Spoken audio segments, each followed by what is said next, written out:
వాళ్ళతోటి కాస్త పరిసరాలు గమనించడము నేర్చుకోవడం ఎప్పుడైతే స్టార్ట్ చేస్తున్నారో అప్పటి నుంచి పిల్లలకి వస్తువుల మీద శ్రద్ధ.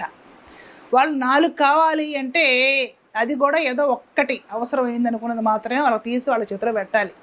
వాళ్ళకి చిన్నప్పటి నుంచి అడిగినవన్నీ నాకు అందవు, ఏదో ఒక్కటే అందిద్ది, దాన్ని మనం కొంచెం జాగ్రత్తగా ఉంచుకోవాలనే భావనతో చిన్నప్పటి నుంచి పిల్లల్ని పెంచకపోతే వాళ్ళు అతి గారాబై చెడిపోవడం ఖాయం, ఖచ్చితంగా చెడిపోతారు. మీరు పెద్ద పెద్ద లక్షల రూపాయల కాన్వెంట్లో చదివించినా కూడా వాళ్ళకి అడిగినవన్నీ అందించి అన్ని సౌకర్యాలు ఇచ్చేస్తే వాడికి శ్రమ విలువ తెలియదు. పిల్లల వయసు నుంచి వాళ్ళతో కొంచెం పనులు చేయించాలి. స్కూల్లో ఓకే డబ్బున్న వాళ్ళని, ఇప్పుడు డబ్బున్న వాళ్ళ పిల్లలు పెట్టుకొని మీరు గవర్నమెంట్ స్కూల్ చదువుకోవడం మనం మాత్రం చెప్తామని చెప్పండి. వాళ్ళకు ఉంది ఆసక్తి, వాళ్ళ శక్తిని అనుసరించి వాళ్ళు చదువుకునేంత తప్పు కూడా ఏం లేదు. ఇప్పుడు సంపాదించేది వాళ్ళ పిల్లలు పెట్టుకోవడానికే కదా, తప్పేం లేదు అందులో. కానీ వాళ్ళు ఎక్కడ చదువుతున్నా, ఒక గవర్నమెంట్ స్కూల్లో చదువుతున్నా, పెద్ద కార్పొరేట్ స్కూల్లో చదువుతున్నా, పిల్లలకి